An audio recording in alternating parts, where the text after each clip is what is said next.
Big thanks go out to Taiwa for supporting today's video via Patreon. Decided to go for playing the Vren deck after all. 2-lander, we can definitely play Rhystic Study because I doubt anyone blows up the talisman, so we'll try this.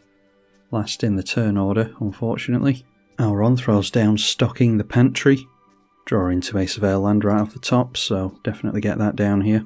And see a Mana Crypt on top, so may well be able to go for our commander next turn. Although a turn 2 Rhystic Study wouldn't be the worst either. Field of Ruin, keep running into this card.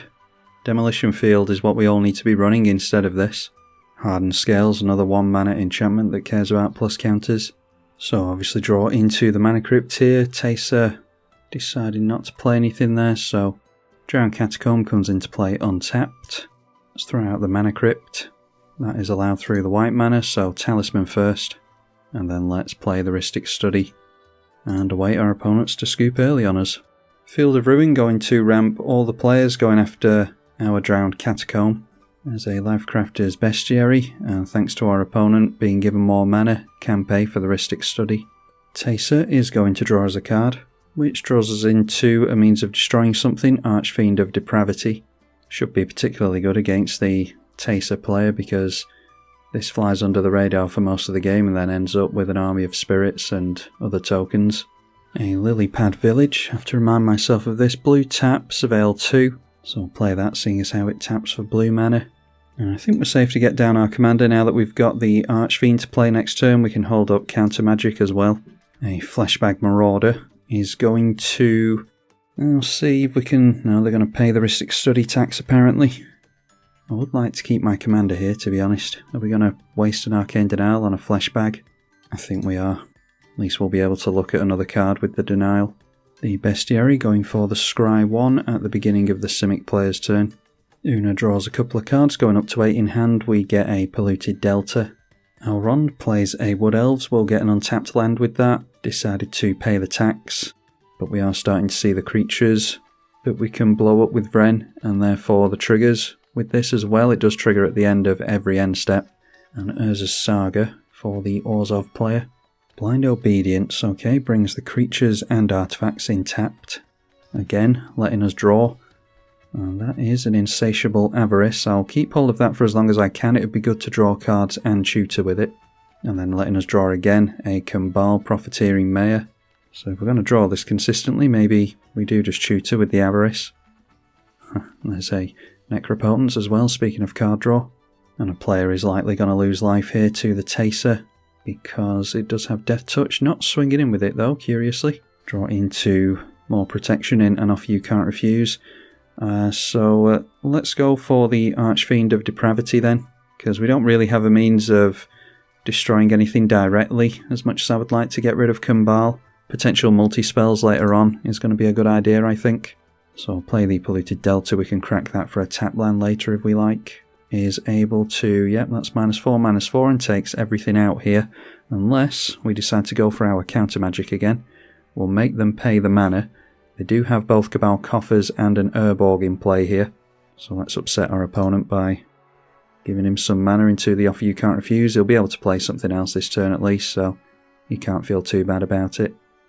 Forgot about those being treasure tokens though, so the Kambal gets some of those as well. Although at least they do come in tapped thanks to the Blind Obedience. Vanquisher's Banner, so probably Elf Tribal then, we'll assume, paying the Rhystic Study tax again. Noteworthy that a Batwing Broom has been discarded over here at some point as well, thanks to probably having too many cards in hand. A token being made by the Urza's Saga, which is now at level 2, so down comes a 3/3. The least say that's a good one. So they've got multiple creatures in play here. I don't think they're necessarily playing around the Archfiend of Depravity. Not playing around the Rhystic Study either. So we draw into an Orcish Bowmasters. So now multiple triggers on the stack. We will go for Vren on the stack first, so that Archfiend of Depravity resolves first on top of that. So each opponent has to sack down to 2 creatures. Wouldn't mind seeing the back of Kambal here. And there he goes, into exile, that's fine by me. So now Vren will see a couple of creatures died. And thankfully our opponent doesn't get copies of the Relentless Rats, so a couple of rat tokens come into play. a clue token from Taser, and some spirits from Thalise, 4 of those to be exact. Alright, a Toxic Deluge is decent if we can go for 3 into that. That would kill off the rat tokens, but we'd replace those instantly. Still got the Thalise to worry about, Thalise, however you say it, but I think it might be worth playing that. So let's go through to combat. Could be this player has, what's the free one called? Clever Concealment, but we'll make him play it at least. So I'll turn everything in at the control player because I'm worried about board wipes and stuff like that. Managed to knock him down to 24. Then are we going for Cabal Coffers with this? Actually, did I make a land this turn? I think I have done, haven't I? I'll just go for Toxic Deluge now. Put 3 life into that, killing off all or nearly all the creatures. And then I can try and get down the Dictate of Erebos at some point during the next turn cycle. Maybe the Orcish Bowmasters instead. Yeah, we'll leave it at that. Thalise triggers at the end of every end step as well, as does our commander. So we're down to 28 already, but just got ourselves 6 7/7 rats. And if there's another board wipe for the Dimir player, then he is going to be able to get it through. Seeing an Inventor's Fair over there as well. Well, no board wipe, we'll assume, if he's playing his commander, Una, Queen of the Fae. Does come into play tap though, so he needs to hope that there's some answers to these Relentless rats, because I will take him out next turn. I'm too worried about a control player with a full grip and lots of mana. And then the game crashes. Absolutely phenomenal. What was so difficult for the client to handle in that game? Oh my god. It's a real chore, this YouTube channel, you know. Vren the Relentless versus Jodah, Shorikai, and Dihada. No lands, we mulligan. And if that was a 2-lander, I'd keep it because of the Wayfarer's Bauble, but certainly can't keep a 1-lander. Alright, that looks a bit too expensive for my liking. We can try and draw a card with Arcane Denial by just countering anything. Let's get rid of the Dictate of Erebos there. Draw back into the Arcane Signet, so go for a Surveil land. And a Cursed Marauder. I think I'd rather just try and get into a land, so we'll throw this in the bin. Arcane Signet for Jodah as well. We draw into the Corrupted Conviction. So we get down the Arcane Signet. We see Relic of Legends from the Legends player. And a Feyborrow Elder will tap for 2 mana next turn. Did manage to get ourselves closer to a land with the Lilypad Village, so throw that into play, and I think it makes sense to go for the Thran Dynamo here. Noteworthy they got it down on turn 2 thanks to the Ancient Tomb, which we now are able to not have our opponent use 2 life to tap down. And it's a 4 mana to Shah. And the other Legends player throws out a Sisay, Weatherlight Captain, and gets a Rampant Growth from the Feyborrow Elder, but only has 3 lands in play by the end of turn 4. Alright, hopefully we'll see some gameplay from 3 Tree City. Obviously going to name Rat with that, which isn't highlighted here for some reason. So that's 4 and 8 mana, so we can't go for Kindred Discovery into our commander, unfortunately. I think we just continue to set up with this, and maybe, yeah, I probably would counter a Dihada actually. Although we don't have the blue mana, we can only use this to go for creature spells. So if we want to counter Dihada, do we go for our commander here? I think we can.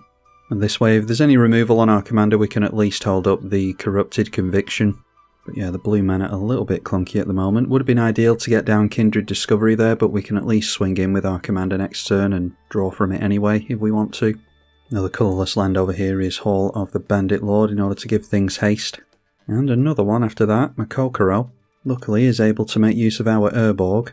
So there we see Dihada, and I will counter that. I mean, it's between that and the Jodah really, isn't it? We draw with the Arcane Denial, back up to 7 cards for Dihada off that. Liliana Dreadhorde General, a means of throwing down an Edict effect, but we do want to be... We've got a couple of Edict effects in hand and we need to be making tokens really. The Indomitable is a vehicle and effectively makes it so you hit an opponent and draw a card. Shalai, Voice of Plenty, getting down plenty of great legends here. That is going to switch off the targeted removal. Followed by a Felwar Stone. Did manage to make a land this turn at least. And while we've got flyers in play, it's not the best idea to get down Liliana. There's a Sink into Stupor, might be an intelligent idea to keep hold of that, but still struggling on the blue mana. I think we go for the Kindred Discovery here. So swinging down the middle just because that player is wide open. Draw a card to the Discovery. And a Myriad Landscape. I think we might as well play that and try and keep Sink into Stupor available to us. Can fix our blue mana next turn maybe with the Myriad. But not getting into the spot removal we'd like here. Seeing the red land in Shinka, able to throw down Dihada again.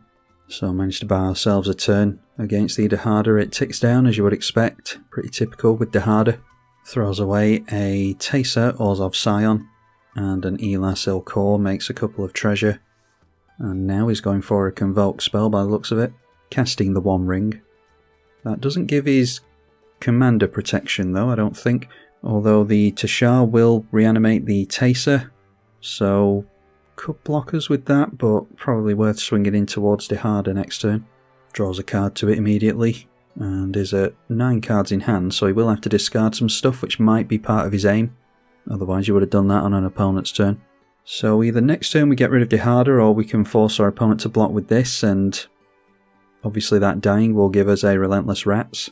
Shorikai Genesis Engine into play, so just missing the Jodah here. Then activating Shorikai straight away, as you would expect. The crew cost on this is 3, so they will be able to crew the ship straight away. Doesn't look as though he's going to do it though.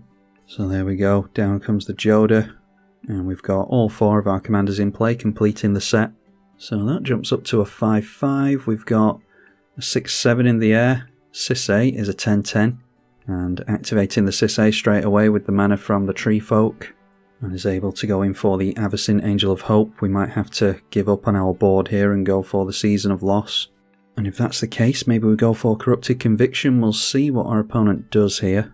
Maybe he'll swing in towards us, takes care of the Dihada, and yeah, I thought the Sisay would come in at us, so let's see if we can maybe draw into anything. Probably not. Alright, yeah, weren't drawing into anything relevant. The Grave Pact and the Morbid Opportunist. So we go down to 28, Dihada goes down as well. Alright, a Deadly Rollick can get rid of the Avacyn as well, but I think we just want to wipe the board here. It's a shame that we don't have our commander in play, but we'll try Season of the Loss, and we'll have to go 5 on that. 5 creatures being sacrificed, that is. And for now I'll hold up the mana for Sink into Stupor, but I'm thinking we're going to be able to go for the Myriad Landscape this turn. There's single mana held up here, so hopefully it won't mean that there's an offer you can't refuse or something like that. Alright, everything does get wiped out, that's good. So we can either fix our colours here, or we can try to set up with Morbid Opportunist. I think we're just best trying to fix our colours while we've got a bit of time off here. I mean, we should hold it up during our next turn cycle and do it at the end of that so that we can hold up Sink into Stupor, but maybe it's worth getting that down as a land here. So we've got 11 mana next turn if we play that down as a land. Might be a good time to throw out Liliana, depending on what our opponents do. Although it's going to be difficult to deal with this with a Planeswalker in play. We'll play this down as a land. I suppose if we manage to get down our commander next turn, it'll be 12 mana in total for Liliana and that. And then we've got Deadly Relic held up for something like this. And we could always tick down on Lily before playing our commander. Drawing 2 cards with the One Ring again straight away. And in the bin we've seen a Karlach. Taser obviously got blown up before. Hero's Podium. Kenrith's Royal Funeral.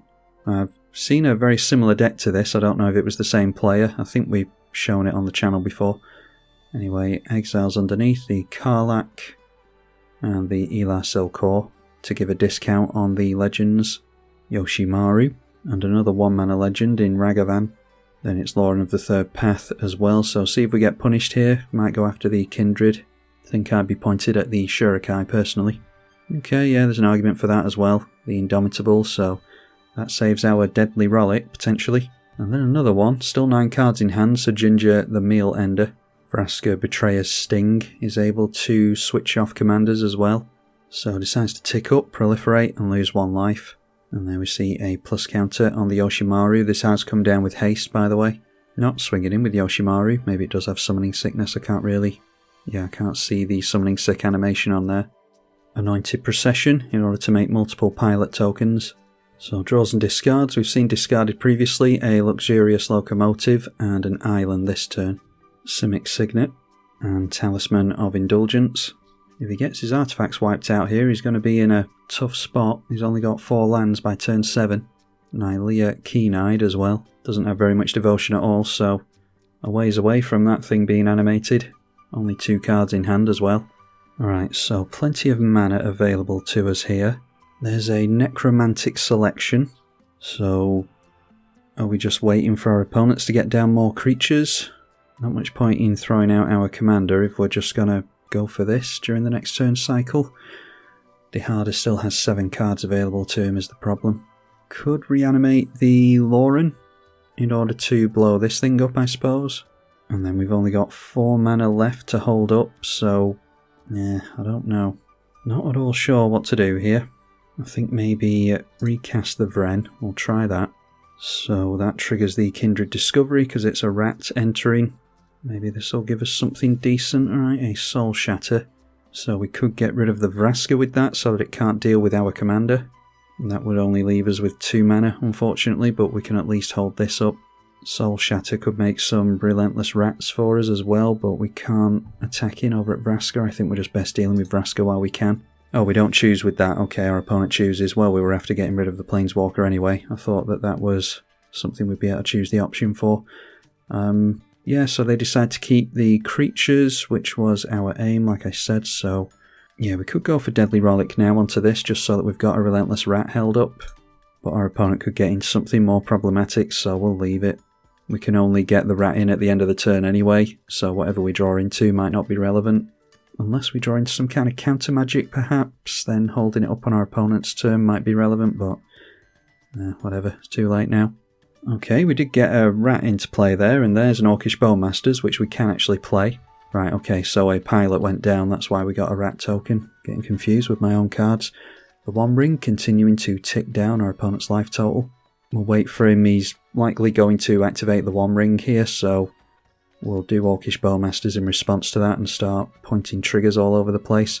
But Jukabog gets pointed at the Legends player, so he can't reanimate all this stuff. Isildur's Fateful Strike. Destroy a creature. And if they have more than 4 cards in hand, they exile equal to the difference. Make them pay the ward first. So that is a 6 mana removal spell, and we can actually get ourselves down to 4 cards in hand here. Problem is that they can go for the One Ring being tapped in response to the Orcish Bowmasters. Maybe with a free Deadly Rollick they'll try and get into some kind of protection, so we'll go after the Yoshimaru. Don't particularly like them reanimating Lauren either, but Yoshimaru has a lot of power and toughness. Priority being held up by Shorikai for some reason. But down goes the Yoshimaru. We'll see if we can sneak in an Orcish Bowmasters before the ring's activated. No such luck, unfortunately. Tapping down in response. But we've still got a Shorikai activation that we can look at as well, and we've kept in some 1 toughness creatures that we can point the Orcish Bowmasters at. So let's point over at the Ragavan upon entry, so that they can't make a treasure token. And our opponent's got something in response, maybe a Swords with just 1 white mana being tapped. Tapping down the Ragavan to the Mana Rock in response. Tapping out completely here actually. And there we are, the Teferi's Protection. Had a feeling that our opponent would have something like that. And there we are, it's the Teferi's Protection. And spends the mana afterwards to discard a legendary land in Sakenzen. So we'll get a couple of spirit tokens into play with that. Now, I think your life total can't change with this, can it? No, it can't. I'm just thinking of the extra card draw. We might have been able to point the Bowmasters over here to start chipping away life totals, but can't change them, so Shorikai, draw 2 and discard 1. I'll just get rid of the spirit tokens here. Not going to ignore the pilot tokens for very long though. Just want to show my opponents that I'm very much concentrating on Dihada because it's a very difficult commander to deal with. Then Padim, that one is artifacts you control have hexproof, and you control the highest mana value artifact, draw a card. And then I've always wanted to see something done with Weatherlight completed. I think it's far too much setup, but yeah, this should be really good if they ever decide to get it off. It's even better now that there's an Orcish Bowmasters in play. It needs 7 counters on it, so 7 creatures need to die to it. Seen a lot of Simic mana here, so hopefully it's not Kogler. No, it is another sea creature instead, Nezahal. Does it only trigger once a turn? This is before they started putting that text in, isn't it? Yeah, so they could refill their hand with that, only 1 card in hand at the moment. A Rankle could have them sacrifice it at least. Rankle is probably going to be a good idea here. I think it's 8 for the Vren. Yes, it is. So 4 and 8, and missing a land for the Rankle, annoyingly. I don't particularly want the Nezahal to stick in play though. I don't need to be dealing with 2 Legends decks. So yeah, let's get Rankle into play.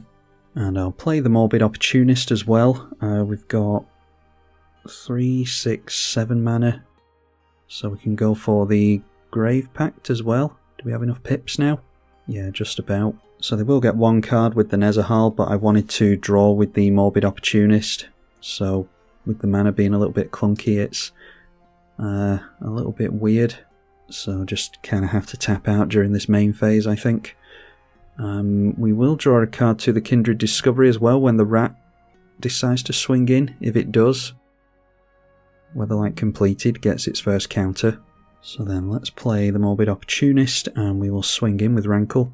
This is when it deals combat damage, so it's not an attack trigger. We can still attack the phased out player though, so we can keep the rat token for the sake of card draw. We'll go into the left there.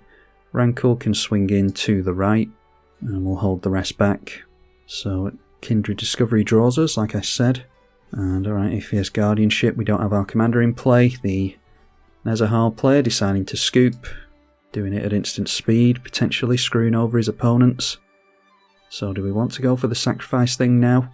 In fact, we're not going to deal damage anymore, are we? Thanks to our opponent's selfish play. Because I might have gone for a card draw there, in fact I think I would have done. But that's Magic Online for you. Early scoops aren't a problem, otherwise more people would be talking about it. And we didn't get the card draw from the Morbid Opportunist either, because no creatures were sacrificed, so there we go, that was a waste. A Negan Cold-Blooded. I imagine that's going after the Orcish Bowmasters, because they don't want to lose their small creatures here. So pointed at us, and yeah, it's the age-old question. Are they bluffing, and do they select something else? Or did they go for the Orcish Bowmasters? I'll point at the rat token, just in case they are bluffing. Might be that they get rid of Rankle and the rat token. No, they played it safe and got rid of the Orcish Bowmasters. We get a couple of Grave Pact triggers this way, and they will resolve before the Negan. We draw with Morbid Opportunist as well. That gets us into another Edict effect in Innocent Blood. So you can imagine these types of board states would be good once we have our commander in play, because we've been making a lot of Relentless Rats at the end of the turn. The Weatherlight completed might actually become animated this game, which I wouldn't mind seeing. Treasure tokens being made by Negan upon the death of the other creatures. The Lauren has gone down so far, and now the Gingerbread Man's going down as well. Now the One Ring is allowed to be activated, our opponent's down to 16 life. Sol Ring. If they don't play too many more creatures, we might finally be in a spot where the Liliana is actually going to be decent. A Garner gives haste, I think. Yes. And with that, all the creatures that were thrown in the bin this turn go back into the hand. So that's the Lauren and the Sir Ginger. Yawgmoth's Vile Offering is going to get rid of the Rankle. A few instances we've been able to use the Fierce Guardianship here. Brings back the Tashar and now has to sack a creature. Dare say our opponent might blow up the Grave Pact with the Lauren here, which does leave the Kindred Discovery in play at least. Sacrifices Ragavan. And now this thing being animated, thanks to it having the 4 or more plus counters on it. We'll have to sacrifice it to Grave Pact if another creature goes down though. Alright, Ratadrabik of Urborg, so might be in for another board wipe with the Necromantic Selection. Tashar triggers on that. Brings back the Taser Orzhov Scion, so can exile things with multiple white creatures in play. Lauren into play can reanimate the Ragavan with the Tashar, and Lauren instead pointed at the Kindred Discovery. So sacrificing with Taser, the Lauren, the Tashar, and the Taser Orzhov Scion, triggering Ratadrabik each time. So we'll get some tokens of those. That does make the board wipe slightly better for us. Ratadrabik does work nicely as a means of board wipe protection. So getting the legends in as 2/2 copies. Blows up the Anointed Procession with the Lauren re-entering.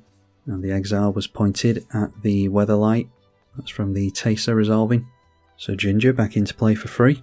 Triggering the Tashar to bring the Lauren back again. So this time being pointed at our Thran Dynamo. Again going for the sacrifice with Taser, this time pointed at the Morbid Opportunist, going to exile that. And make some spirit tokens with Taser as well. So sacrificed was the 3-mana Taser, the Negan and the Lauren. And the copy of Lauren entering blew up our Grave Pact. Then a copy of Negan enters as well.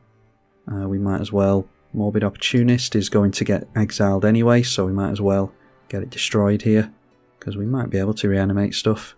And not done there, Dihada, Binder of Wills back into play, which triggers Sir Ginger a bunch. So whenever an artifact you control is put into the graveyard from the battlefield, scry 1 and get a plus counter. They obviously sacrifice treasure in order to cast the Dihada. So just trying to deal as much damage to us as possible. They've still got haste on all their stuff. Lauren back into play again from the Tashar. And that is from the cast on Dihada, triggering that. Should probably go for Shorikai here. Instead goes after us. He's really focused on us, because it seems as though Shorikai brought a more casual list, which is what I asked for here. So he's assuming that he's going to be able to take that player out. More treasure being made for whatever reason. Oh, by ticking down on the Dihada. So there's a Mount Doom. Saw a Strip Mine and Mountain as well. Sacking the treasure gets him into Rakdos, Patron of Chaos, so they'll be able to draw 2 cards to this. Sir Ginger is now going to be an 11/9, and again reanimating something with Tashar. That was the 3-mana Taser, is back into play here. I don't think our opponent quite has us though. Not sure, I couldn't tot it up quickly enough. I'm assuming all this is coming in at us. Oh no, they've got us down to -7, definitely had enough. So Ragavan, Nimble Pilferer, going to get a treasure token, and we'll see if Shorikai can do anything about this. No board wipe, just a Thunderhawk gunship, so seems as though this player's going down next turn, you would assume. Hopefully Dihada doesn't play with his food too much. A Swords to Plowshares goes on to the token copy of Taser, as opposed to the regular copy. I mean, he can sacrifice whatever anyway, so I don't think it really matters. So does go for the sacrifice. Sacrifices Lauren, and it must have been a few tokens. And then a rapid hybridization goes on to the Taser Orzhov Scion, the original. Would have done that the other way around, I think. So there's potential of this getting exiled. But anyway, the Orzhov is pointed at one of the tokens. It's the only legal target. And Rathadrabit triggers in order to get token legends. So more sacrifice. Sacrifices, Lauren was already sacked. We assume it's a couple of tokens again, and the original Taser Orzhov Scion to, well, it's going to go down to the hybridization anyway, so he might as well. And we assume that he's targeting, yes, the other token is going to make some white spirits as well. Obviously the more Tasers he has in play, the worse the triggers get to make spirit tokens. If he has multiple copies of this, then he gets multiple spirits, and then it kind of feeds into its own sacrifice outlet. So has 4 spirit tokens in play, and still has a token copy of the Taser Orzhov Scion. Rapid hybridization fizzles, as will the Swords to Plowshares. Copy of Lauren enters and blows up the commander. Alright, so hopefully he's able to just turn most of his stuff in sideways. He's got 16 damage there alone. Yeah, that's 18, 20, so he needs to find like 17 power in all of this. Shadow Spear is a +1/+1 buff, as well as lifelink, and Trample has gone down to 10 life here thanks to the One Ring. A Kazul, Tyrant of the Cliffs, and Queen Marquesa. Everything has haste anyway, but this has haste written on it. Shadow Spear onto the now 6/5. And Kaya the Inexorable, just to make things even more difficult to get rid of. Ticks up on the Kaya for the Rathadrabit, I think. So yeah, turning everything in sideways, and seems as though Shorikai is just valiantly playing it out here. So there we go, down to -13 eventually. So that was a pretty dominant game from Dihada in the end. Hopefully you all enjoyed this one. Big thank you to the patrons for their support as ever. You can do so yourself via the link in the description below if you appreciate these videos. I'm tribalkai. Thank you for watching.